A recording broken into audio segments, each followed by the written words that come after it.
공부를 해보면서 제가 이제 뭐 말씀을 드렸지만 오늘의 주제 바로 내려놓음입니다. 우리가 이 손에 잡고 있는 게 아까 그 공이 바로 뭐냐 그러면은 우리 마음 같은 거, 마음, 감정, 내가 잡고 있는 그 무언가, 과거의 기억이 될 수도 있겠고요. 어떠한 경험이 될 수도 있고, 그것이 좋든 나쁘든, 좋고 나쁨을 떠나서 그 자체를 말을 하는 겁니다. 어떤 기억에 대한 거, 감정에 대한 거, 생각에 대한 거, 여러 가지로 우리가 얼마나 붙들고 있는지를 한번 생각해 보세요. 특히 물건 같은 경우 우리는 쉽게 접할 수가 있어요. 아, 이거 언젠가는 쓸 거야. 자, 그러면서 어쩌면 어떤가요? 마트 같은 데 가서 가격 싸니까 언제쯤이나 쓸 거야 그러면서 장바구니에 막 담습니다. 이제 그건 약간 어떻게 보면은 저희 도덕적 정조에서 했던 뭐라 그러죠? 욕심내는 거. 욕심내는 거하고 관련이 있는데 아빠리그라함 그거하고 관련이 있지만 그게 이제 어디에서 또 출발을 하냐 그러면 바로 이제 이런 거에서 집착하는 마음 때문에 발생을 한다는 거죠. 그래서 쌓아만 놓고 실제로 쓰지도 않으면서 쌓아만 놓는 것들이 우리가 참 많습니다. 물건만 해도 그런 것들이 참 많고요. 우리의 소중한 기억, 추억. 자, 좋은 것은 추억이 될 테고요. 아름다운 추억이 될 테고 어떤 것은 쓰라린 기억이 될 수도 있겠죠. 똑같은 기억이 과거의 어떤 경험인데 내가 그것을 어떻게 바라보고 인식을 하고 있느냐에 따라서 이제 두 가지로 이렇게 우리에게 남아있습니다.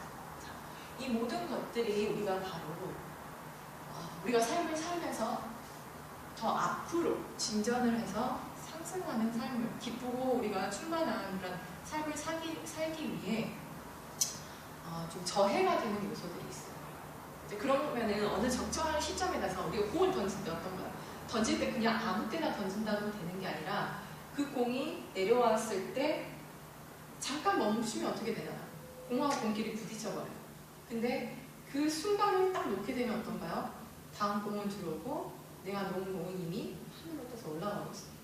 자, 그래서 그 타이밍이라는 거 굉장히 미묘하잖아요. 순간의 찰나인데 그 찰나에 내가 얼마만큼 그것을 놓을 수 있는가? 자, 그러면 이 놓는다라는 것에 대해서 왜 우리는 놓지를 못할까요? 무엇에 두려워. 그렇죠. 그걸 놓으면 그렇죠. 습관적이라서 놓으면 네, 무슨 일이 일어나요? 그렇죠. 바로 두려움입니다. 없을 것에 대한 인간이 기본적으로 가지고 있는 것이 바로 이 두려움이에요. 죽음에 대한 두려움이 가장 그 기저에 깔려있죠. 즉 죽음이라는 게 무엇인가요? 사라짐, 소멸 이런 의미가 될 텐데요. 그래서 없어질 것에 대한 두려움이 기본적으로 남아있습니다. 그래서 그걸 놓는다는 마음은 무슨 말인가? 이게 소멸하고 없어진다는 건데 공을 놔보니까 어떤가요? 그렇죠. 다른 공이 들어옵니다. 왜냐하면 거기에 이 손에 비어있기 때문에 다른 공이 들어올 수 있는 자리가 생깁니다. 그래서 우리가 여기서 말하고자 하는 이 내려놓음이라는 것은 바로 우리 안에 있는 두려움 이런 것들을 놓을 수 있는 그 용기도 물론 필요하지만 그 놓을 수 있는 적절한 타이밍도 필요하고요. 순간 알아차림도 필요하고요. 그리고 또 뭐가 필요할까요? 그걸 놓는 데 있어서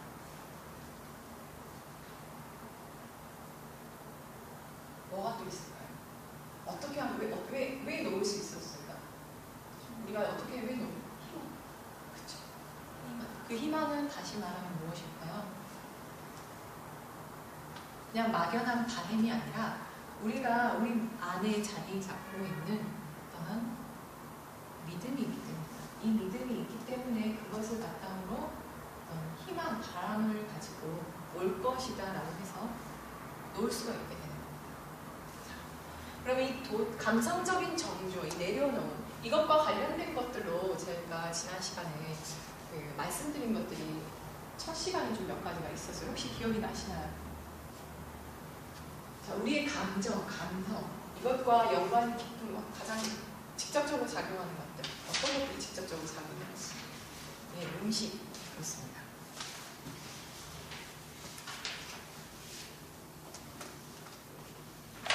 자, 즉 이 감성적 정도와 관련 있는 것들은 라이프 스타일로 봤을 때 이제 라이프 스타일 제가 그 말씀을 드렸잖아요. 우리의 어떤 일상생활, 기본적인 일상생활 루틴 이런 것들을 유지하는 것, 그 다음에 긍정적인 사고로 삶을 살아가는 것, 그 다음에 아까 말씀하신 것처럼 음식, 우리가 먹는 음식, 그 다음에 음식은 이제 그 음식이라는 걸로 신체에 투입되는 음식이 또 어떤 것들도 있다고 말씀드렸죠? 마음의 양식 책, 그렇죠. 마음의 양식 책도 읽겠습니다. 또 뭐가 있었나요? 우리 감정을, 사람의 감정을 참 좌지우지하는 게 어디에서 우리가 감정을 또 영향을 받나요? 관계. 그렇죠, 관계. 이 관계가 참 영향을 많이 미쳐요. 즉 책이나 음식이나 관계, 모든 것들을 통틀어서 뭐라고도 부를 수가 있을까요? 우리 내부에 투입되는 것들.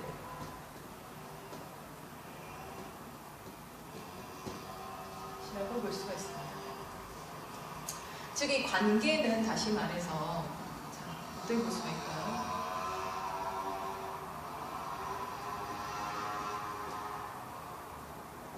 내 자신과 관계가 있을 수가 있고 타인과의 관계가 있을 수가 있습니다.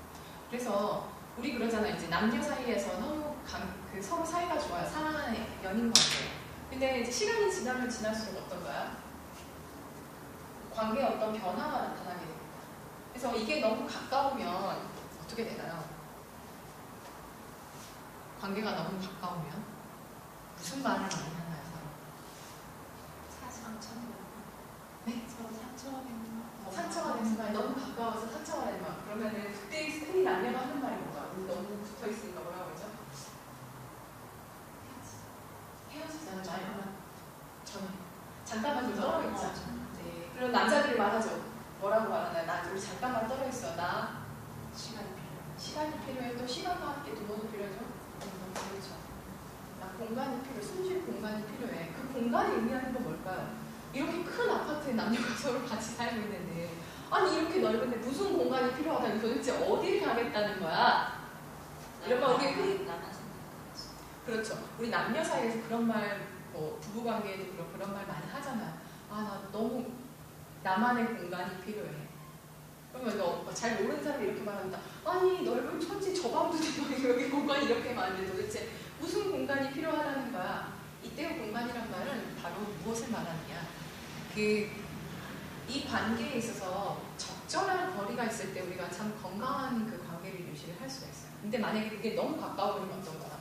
손바닥도 이렇게 있으면 잘 보이는데 이렇게 있으면 손바닥인지 이게 뭔지 앞을 볼 수가 없습니다. 그래서 그때 필요한 적절한 거리, 이게 바로 그때 말하는 공간의 의미가 생깁니다. 그래서 여기 음식도 그래요. 음식도 우리가 너무 과하게 먹으면 어떡하죠? 탈이 납니다. 너무 부족해도 어떤 거야? 만족을 할 수가 없어요. 만족이 안 되고 이렇게 결핍이 발생을 합니다. 그래서 뭐든지 항상 그 적절한 게 필요한데 적당한 거. 그 적당한 게 뭐냐고 하면은 일정한 우리가 거리를 두고 있을 때 이 거리는 어떤 거리냐? 그냥 물리적으로 그냥 1m 떨어져 이 거리가 아니라 서로가 서로로서 존재로서 그대로 할 수 있대. 자기 본연의 모습으로 있을 수 있는 서로가 서로를 제대로 바라볼 수 있는 건강한 그런 거리를 말을 하는 겁니다. 그래서 그 건강한 거리가 있을 때만이 우리가 무엇을 할 수 있나요? 바라보고 관찰도 할 수가 있고 조금 더 객관적으로 볼 수가 있고 불필요한 것이 무엇이고 필요한 것이 무엇인가에 대해서 좀 더 명확해집니다. 근데 여러분 손 이렇게 해가지고 이만큼 보면은 손금도 보이고 내 손이 어떻게 생겼는지 보실 수 있잖아. 근데 이게 조금만 더 가까이 오세요. 그럼 어떤가요? 금방 시야가 흐려지면서 내 손금도 이게 손금의 일부만 보이지 손 전체가 보이지도 않아요. 그렇듯이 우리가 무언가를 제대로 관찰을 하고 볼 수 있으려면 적절한 이 거리가 필요합니다. 그래서 항상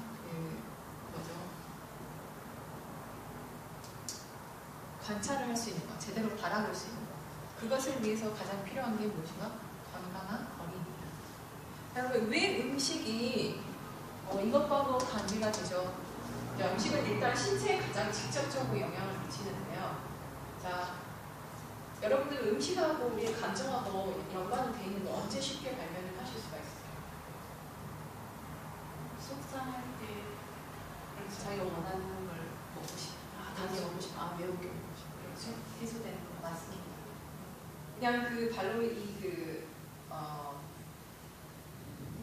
심리학에서 이런 말도 하잖아요. 구강기의 유아가 구강기의 욕구를 채우기 위해서 그렇죠. 어머니의 젖을 먹는 그 행위가 일어난다고 했잖아요. 그때 충족이 되면은 성인이 되어서도 뭐 어떤 그 구강을 통한 어떤 만족을 취하는 행위를 좀 덜 하게 되고 뭐 안 되면 한다든지 이런 이론도 있듯이 그만큼 우리가 뭔가 입으로 들어오는 그 무언가에 대해서 인간의 그 기본적인 욕구가 있다라고 봅니다. 그래서 음식을 예를 들면 기분을 해소를 하기 위해서 드라마 같은 것도 보면 나오잖아요.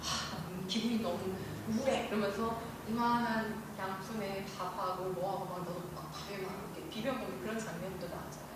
근데 그게 아주 단편적으로 보여듯이 우리의 기분과 감정을 이 음식에 의해서 해소를 하려는 이유는 뭐냐면 음식을 먹음으로 인해서 신체 내부에서는 그 소화를 하는 동안 호르몬이 분비가 됩니다.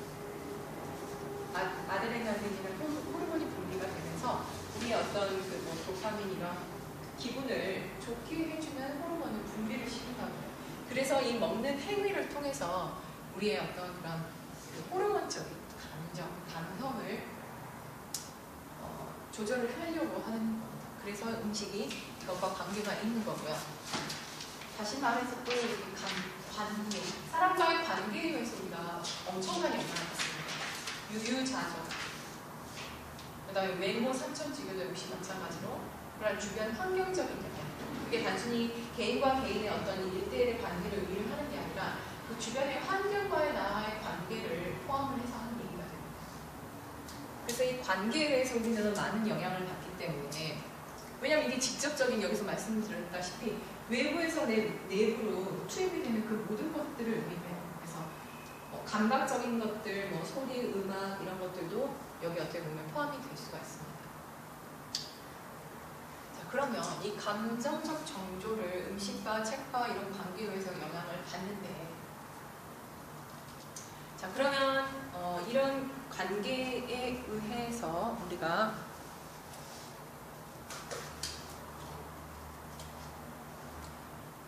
팔찌 요가에서는 저 감성적 정조를 다룰 수 있는 요가의 단계로 무엇을 얘기를 했었습니까? 기억이 나시나요?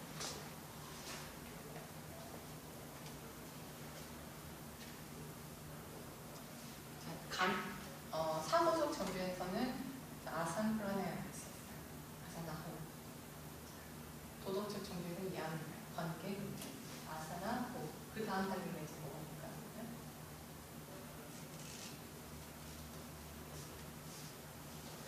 제감, 음력, 프라티아하, 다였습니다. 자, 왜 그게 나올까? 자, 제감, 음력이라고 하잖아요. 제감, 음력은 프라티아하, 음력은 다라는. 자, 이렇게 외부에서 밖으로 투입되는 이 모든 것들에 대해서 우리가 어떻게 하나요? 관리를 하게 되면은 감각의 제어입니다. 제감, 감각의 제어. 외부에서 내게 안으로 들어오는 그런 그 모든 투입되는 것들에 대해서 내가 스스로 이제 어느 정도 더 이상 외부로 향하지 않고 내 내부로 돌렸을 때 자기 자신에 대해서 바라볼 수가 있게 되는 겁니다. 그리고 그런 것들을 지속을 했을 때 이 생각이나 사고가 하나로 모아졌을 때 그때를 음념, 염은 이제 사고, 생각이거든요. 모이다, 응집할 때. 그래서 그 사고 흩어지지 않고 명상이 이제 전당에 명상은 완전히 그 안에서 오랜 기간을 가는 거고 이제 음념은 그러한 생각으로 감각도 차단이 아니라 감각도 그대로 제어를 하고 자기의 생각까지도 이제 거기서 모으는 상태를 의미를 하는 거죠.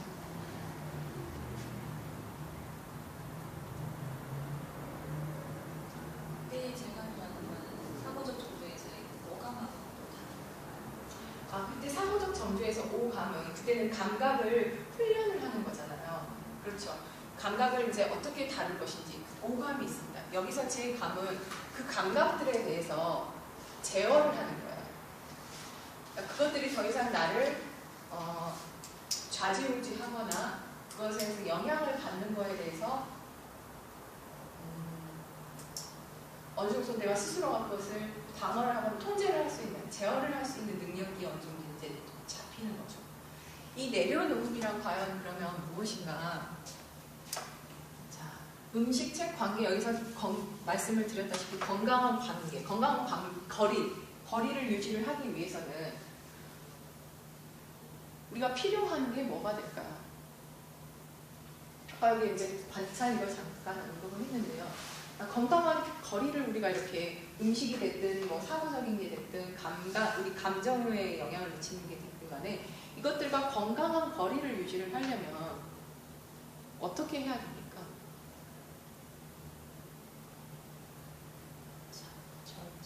절제, 조절.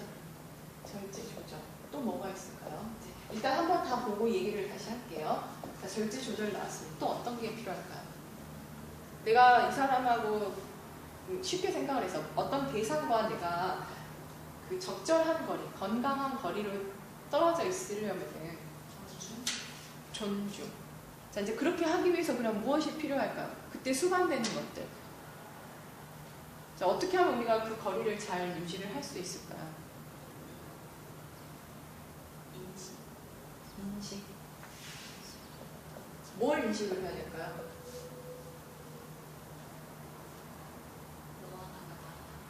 다르다. 차이에 대한 인식. 자, 또 뭐가 있을까요? 차이에 대한 인식. 그럼 차이에 대해서 인식을 하게 되면 그 다음은 어떻게 되죠? 인정을 하는 거. 차이에 대해서 인식을 하게 되시고 인정하게 됩니다. 또 어떤 게 있을까요? 어떤 현상들이 일어날까? 이러한 것들을 이제 건강한 거리를 유지하기 위해서 수반되는 그 모든 것들을 한번 얘기를 해보세요. 생각을 해보세요. 아까 이제 관찰을 말씀을 드렸어요. 관찰을 자, 이렇게 어느 정도 떨어져 있으니까 이제 좀 똑바로 볼 수가 있어요. 이것이 무엇이구나, 손이구나. 이렇게 생겼네.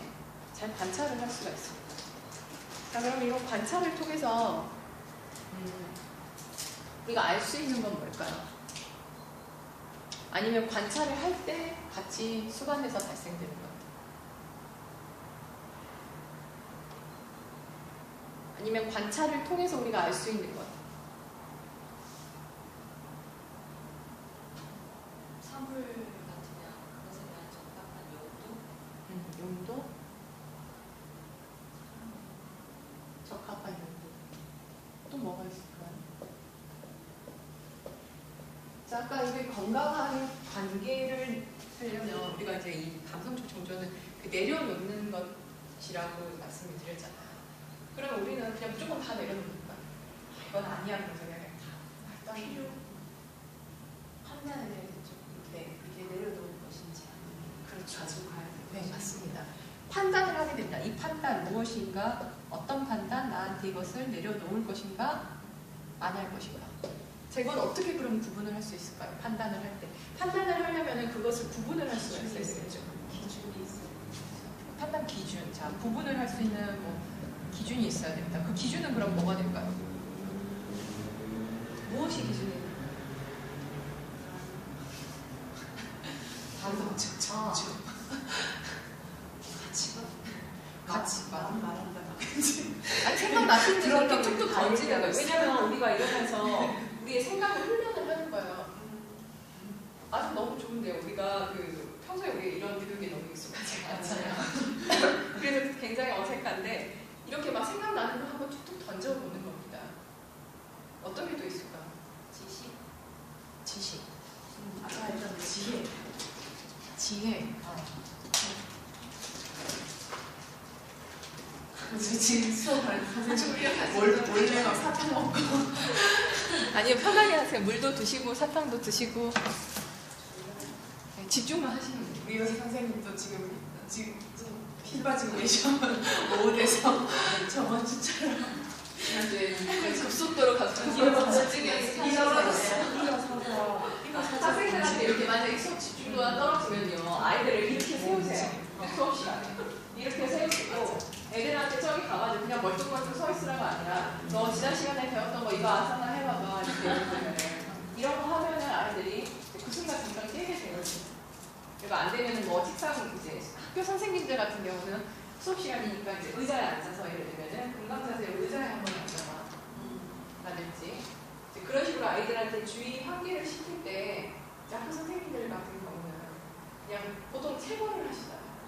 체벌이 안 되면 뭐 뒤가 숨죽고 있으면 밖에 나가 이러잖아요. 근데 그게 아니라 아이를 참여를 시키면서 어떻게 하면 그걸 환기를 시켜줄 수 있을까. 그래서 뭐 예를 들면 다 같이 한번 고개 한번 돌려보자.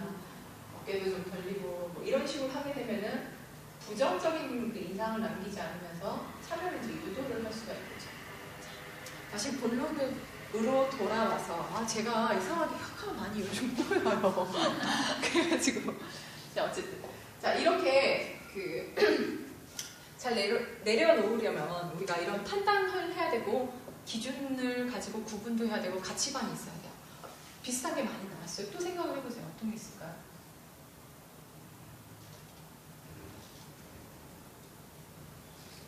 자, 내가 내려놓는 이 연습을 하려면 아까 말씀을 거의 다 나왔어요. 지식, 지혜, 인식, 차이, 뭐 인정, 뭐 적합한 용도를 알아야 되는 거, 판단. 또 어떤 게 있을까요? 포기.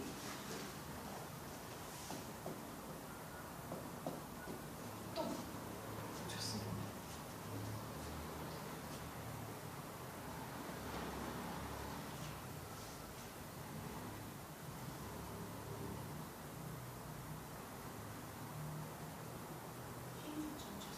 원하시는 지금 듣고 싶으신 거 아니에요. 저는 선생님들이 어떻게 이거를 생각을 하실 수가 있는지 그걸 보는 거거든요. 어떤 게 애매해서 그 애매함을 표현을 하시면서 해소를 하시는 거예요. 이게 왜냐하면 불분명할 때, 자 방금 나왔어요. 불분명해요. 애매모호하고 확실하지가 않으니까 어떤가요? 취할 수가 없어요. 이것인지 저것인지. 그러니까 어떻게 되나요? 둘 다 들고 있는 거예요. 뭐 내려놓지도 못하고 그러다가 떠안지도 못하고 그냥 들고만 있는 거예요. 많이 비슷하게 나눈 또 어떤 게 있을까요?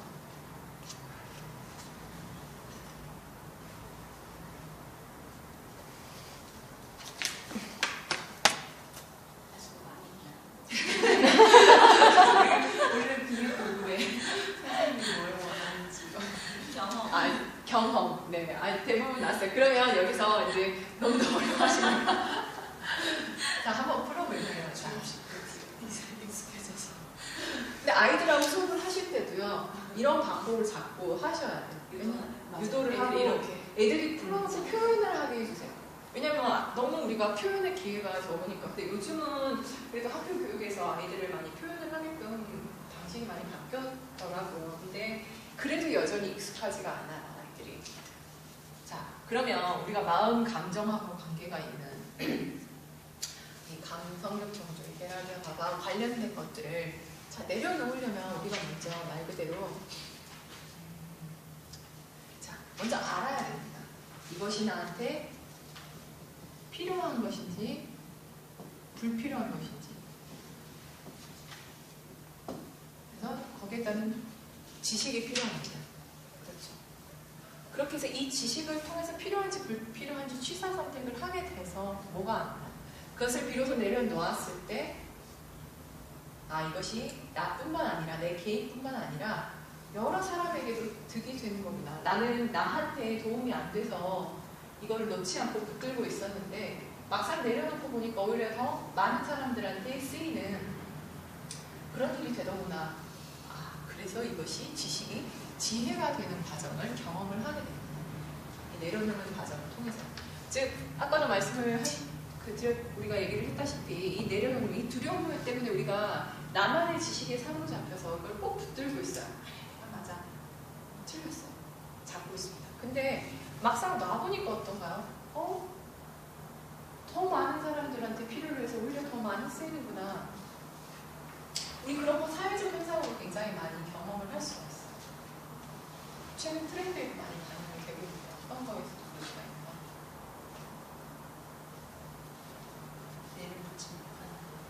이제 이렇게 막상 내려다 보니까 더 많이 여러 사람에게 쓰이더라. 재능 기술. 재능 기부 같은 거. 장기 기준? 맞습니다. 뭐 그런 것도 될 수가 있고요. 또 많이 있어요. 뭐 또 공정무역 같은 거.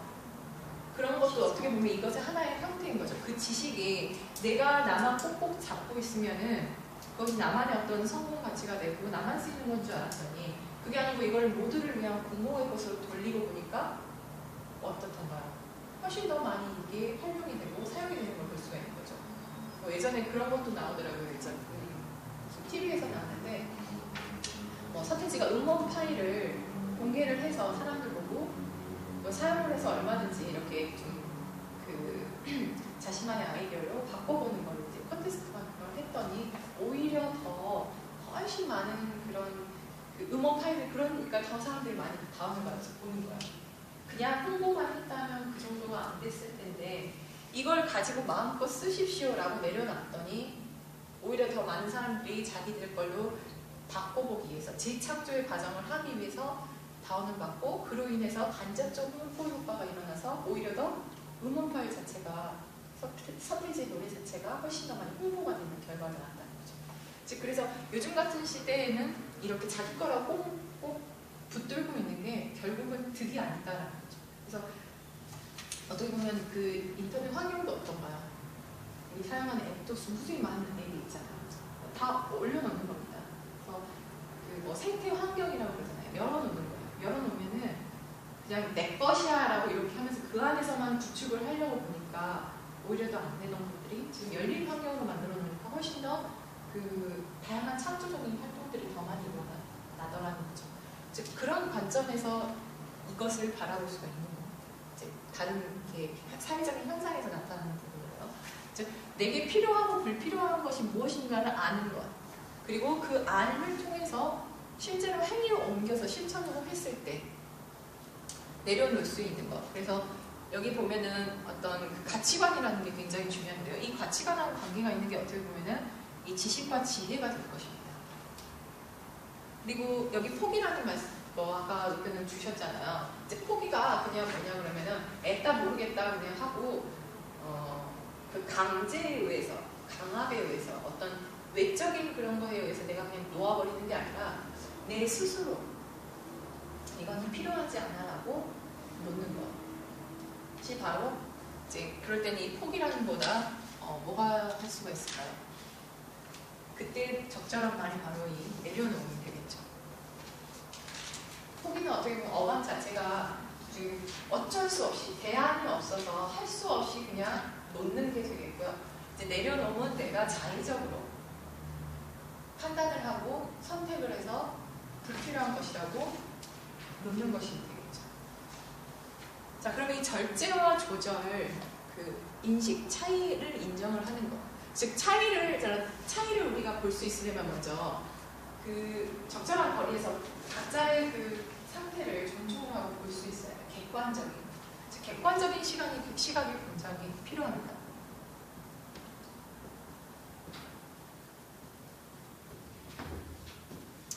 객관적 시각이 필요하고 또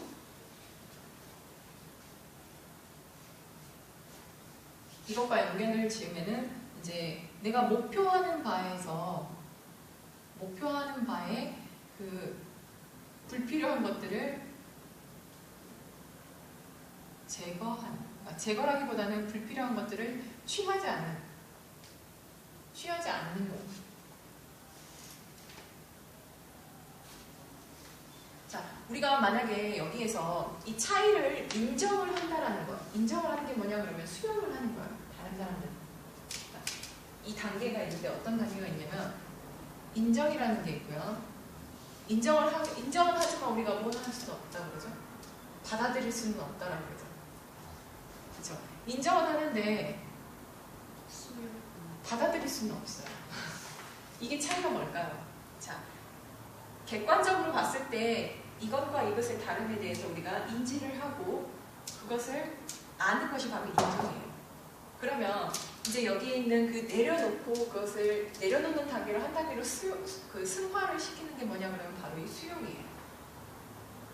차이를 좀 보이세요? 차이가? 그래서 인정하고 그리고 수용하는 것까지가 바로 여기서 보는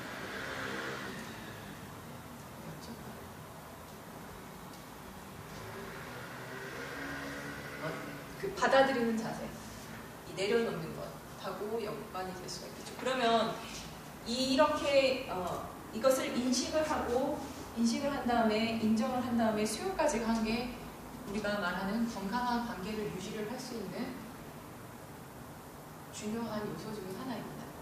그럼 이런 적합한 용도를 아는 것. 그리고 만약에 여기에서 수용을 할 수 없다는 말은 무슨 의미가 될까? 내가 인정을 하지만 수용을 못하겠어. 나한테는 쓰임없다. 네? 나한테는 필요하지 않아. 다른 사람한테는 필요하겠지만 나한테는 이것과 별개로 지금 얘기를 하는 거예요. 이것이 아니라 그래서 만약에 우리가 어떤 것에 대해서 차이에 대해서 인식을 하고 그것을 인정을 한 다음에 수용을 했는데 이 수용을 하는 데 있어서 만약에 수용이 안 되면 인정까지는 됐어요. 수용이 안 되는 건 그건 뭘 의미하는 걸까? 인정은 머리로 하는 거고 수용은 완전 100% 내 마음이 다 네, 받아들여지는 거 맞습니다. 그래서 이제 감성이라는 게 바로 우리 마음과 관련이 있는 거예요. 그래서 이런 의미들은 수용이라든지 어떤 그 내려놓음이라든지 이런 것들은 생각으로만 하는 게 아니라 말 그대로 우리 마음이 하는 작용입니다. 그런데 자, 수용을 못한다 그러면 이때 어떤 요소가 작용을 하길래 수용을 못하는 게 될까요? 아, 너랑 나랑 달라 그래. 인정했어. 인정을 했는데 수용하는 걸 못해. 왜 수용을 못할까요? 받아들이지를 못합니다. 왜 받아들이지 못할까? 그 저변에는 어떤 생각이 깔려 있을까?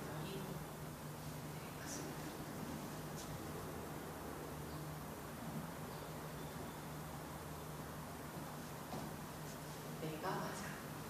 그래도 내가 맞아.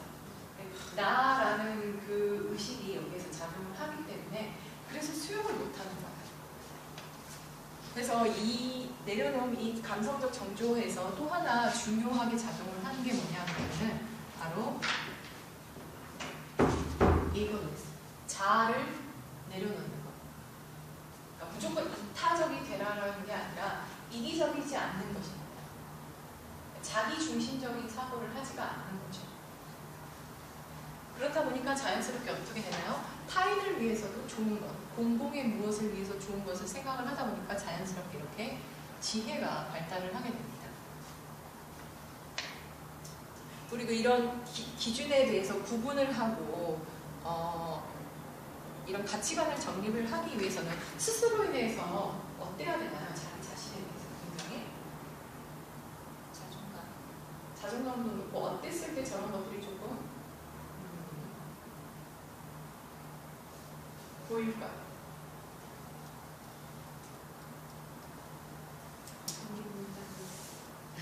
이런 판단, 그 가치관에 대해서 나의 가치관이나 기준이나 구분할 수 있는 그 기준에 대해서 볼 수 있는 것. 경험. 어땠을 때 잘 보일까요?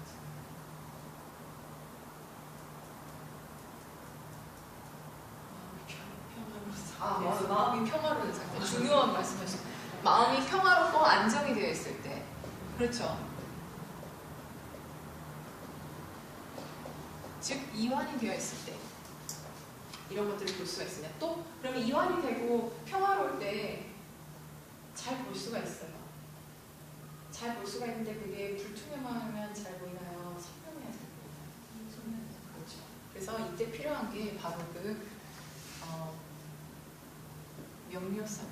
영어로 하면 clarity.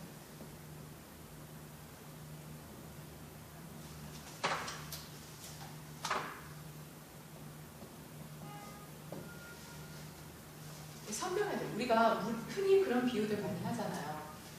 웅덩이에 그 돌을 하나 던지면은 어떤가? 아래에 있는 진흙부터 다 일어나고 흙탕물이 되잖아. 근데 그 흙탕물이 시간이 지나면 흙이 가라앉아서 다시 물이 투명해질 때 그때 우리가 맑은 물을 볼 수가 있다고 하잖아요. 그런 것처럼 우리의 생각도 마음도 감정도 이런 마음이라는 것은 일렁임이 끊임없이 있기 때문에 내가 그 어떤 가치관이나 구분할 수 있는 기준에 대해서 명확할 수 있는 것. 그것을 명확히 알기 위해서 그 명료성이 굉장히 필요합니다. 이게 없으면 어떤가요? 선택도 할 수도 없고요. 그렇죠? 내려놓는 것도 안 됩니다. 자, 근데 이 명료해지려면 어떤 게 필요한가요? 바로 이완된 상태, 안정이 되고 편안한 상태. 그때 우리가 훨씬 더 선명하고 명료하게 잘 볼 수가 있게 되는 거죠.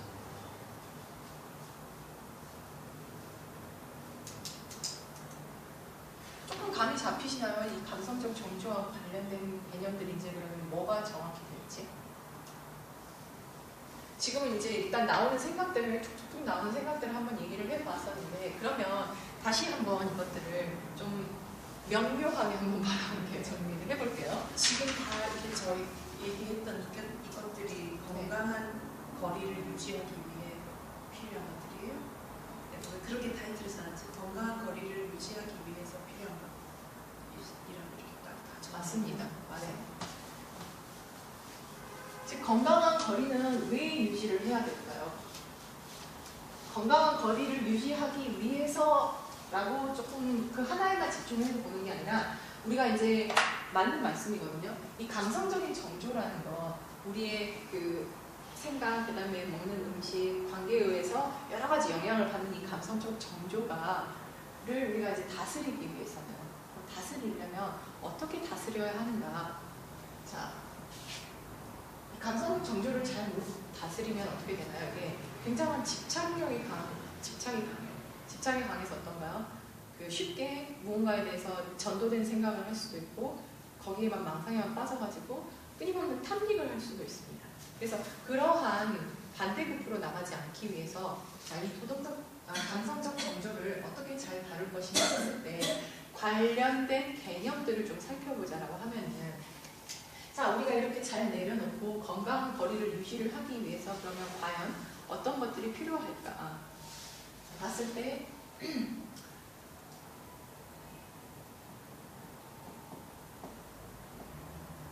객관성이 좀 필요합니다. objectivity.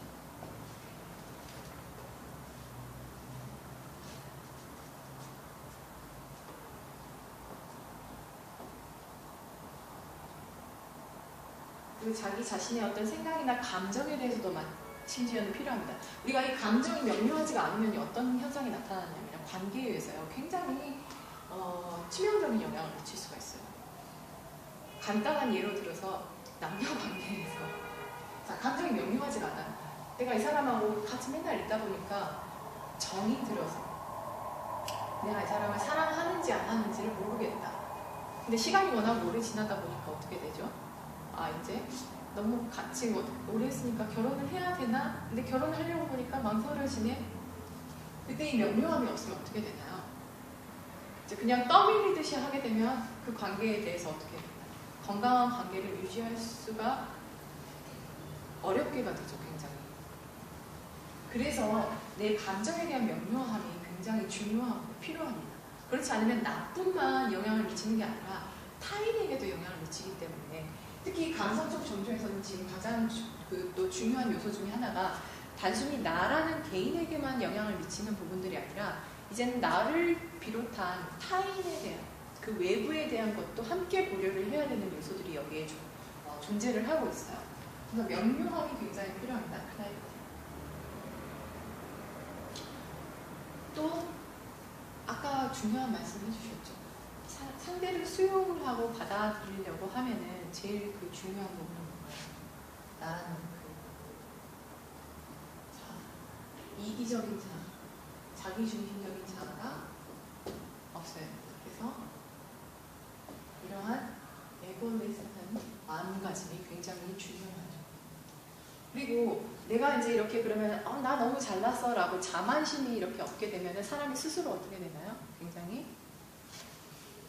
자만심이 없게 되면 스스로가 스스로를 굉장히 없어진다는, 없는 태도, 그걸 보고 다른 말로 어떻게 말할 수가 있나요? 그렇습니다.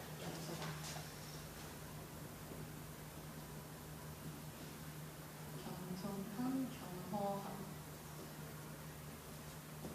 비슷하면서도 약간 의미의 그 뉘앙스는 좀 달라요. 겸손함과 겸허함이거든요.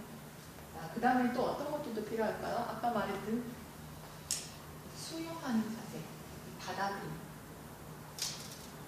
자, 이 받아들임은요, 참 재미있는 게 이 감성적인 정조하고도 관련이 되는데 이것이 바로 우리의 도덕적 정조를 그것이 튼튼하게 자리 잡을 수 있도록 또 도와주는 요소이기도 해요. 내가 타인에 대해서 수용하는 자세가 잘 없게 되면은 내가 내 의무를 하는 데 있어서 내가 내 본분을 다하는 데 있어서도 그것을 제대로 하기가 어렵게 되죠. 자, 이 수용하고 받아들이는 자세도 굉장히 필요합니다. 왜냐하면 이게 나만을 위해서 좋은 게 아니라 타인들까지 고려를 했을 때 필요하다라고 생각이 되기 때문에 우리가 받아들일 수가 있는 거잖아요. 아니면은 그 사람을 상대를 그 존재 자체로 인정을 할 수가 있을 때 그때 이제 조금 더 뭐랄까요? 넓은 마음으로 좀 더 성숙된 마음의 자세가 있기 때문에 이 수용하고 받아들이는 게 일어날 수가 있는 겁니다. 또 다른 거 어떤 게 있을까요? 아까 우리 좀 얘기했던 것 중에. 자, 이런 선택을 내려놓는 걸 하려면 선택을 해야 되는데 그 선택은 어쩌면 잘할 수가 있다고 했죠. 그런 것을 구별하는 능력, 식별하는 능력. 그렇죠.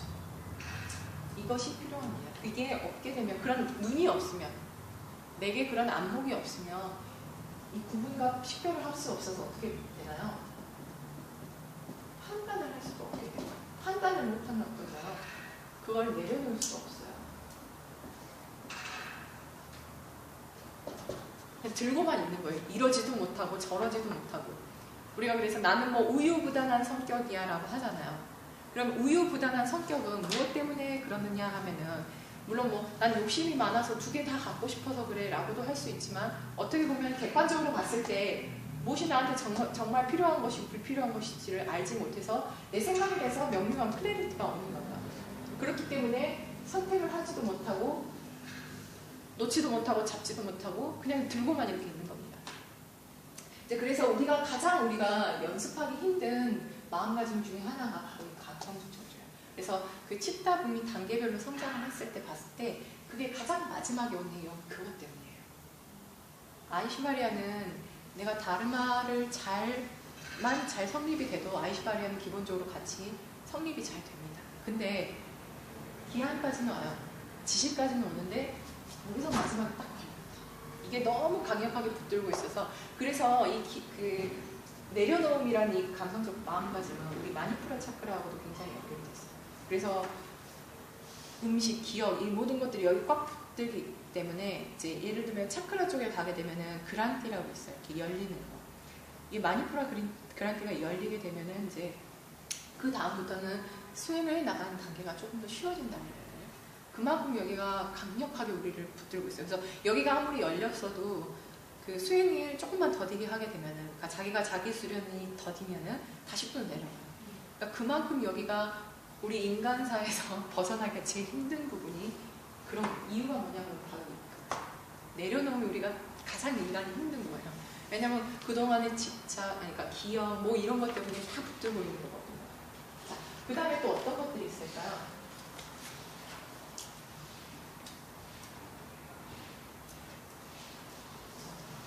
판단. 자, 판단 다른 말로 하면 우리가 뭐 결심이라고 얘기를 할 수가 있겠죠. 결심, 뭐 선택.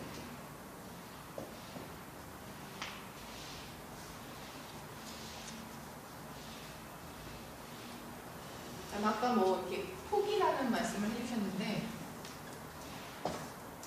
포기 이거를 영어로 말하면 surrender이에요. surrender. 근데 그걸 이제 사전적으로 보면 항복하는 거거든요. 근데 항복하는 거는 타인에 의해서 어쩔 수 없이 놓는 거잖아요. 근데 이거 같은 경우는 여기서 말하는 이제 포기라는 것은 자의적인 의지, 자유의지에 의한 놓는 것이기 때문에 그 설명을 하거나 좀 이해를 할 때 그 부분을 잘 염두에 두고 의미 설명을 좀 해주셔야 될 거예요. 만약 아이들한테도 이 개념을 전달을 한다라고 하면은 내가 그냥 그 포기하는 거야, 포기해 하는데 무조건 포기라고 하면은 단념해라라고 말하잖아요. 단념 다르게 얘기했나? 그건 안 되니까 단념해라고 하면은 자꾸 엄마가 하지 마라 그래가지고 못하게 되면 나중에 어떤가요? 기회만 되면 그것이 다시 옵니다. 다시 와서 틈만 되면 그래도 나 하고 싶어. 그래도 하고 싶어 같아요. 근데 내가 만약에 학교 갈 때 생각을 해도 내가 너무너무 하고 싶은 게 있었어. 근데 부모님이 자꾸 못하게 하는 거야. 그거 하면 너 안 돼, 안 좋아. 그래서 엄마 아빠 말을 듣고 자꾸 가슴속에 묻어놨는데 이게 성인이 돼도 또 하고 싶은 거야. 그래서 성인이 돼서 내가 마음껏 해보니까 이거 이제 나 너무 이제 그만해도 되겠어 라고 그만하는 거는 그건 뭐가? 그게 바로 여기에 말하는 내려놓는 거예요. 누가 타의에 의해서 억지로 하는 게 아니라 내가 자의적으로 그것을 자유의지에서 관두는 거, 그만두는 거, 놓는 거. 그 다음에 또 우리가 이 감성적인 사람한테서 잘 발견을 할 수 있는 게 어떤 건가요? 타인에 대한 감정에 대해서 굉장히 잘 공감하고 이해를 하죠. 그렇죠? 배려를 하죠. 그래서 그런 사람들한테서 우리가 특징적으로 잘 찾아볼 수 있는 게 어떠한 태도를 잘 찾아볼 수가 있죠? 동정은 이제 받는 쪽이 강하다는 그러니까 이걸 아까 얘기를 했던 것처럼 그 타인에 대해서 배려하는 마음 그 관점에서 봤을 때 그런 사람들이 특히 잘 보이는 어떤 태도 타인을 막 배려하는 태도인데 뭐라고 할까요?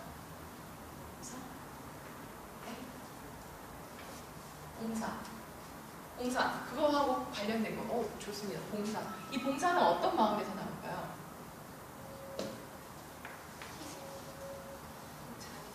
자기 희생. 자, 자기 희생을 또 다른 얘기로 하면은 용어를 조금 다른 용어로 사용을 하게 되면 같은 의미로 나를 희생을 한다.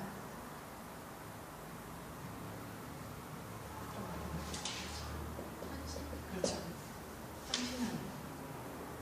헌신하는 태도를 굉장히 많이 볼 수가 있어요. 그래서 앞뒤 용어가 이것과 그래서 관련했습니다.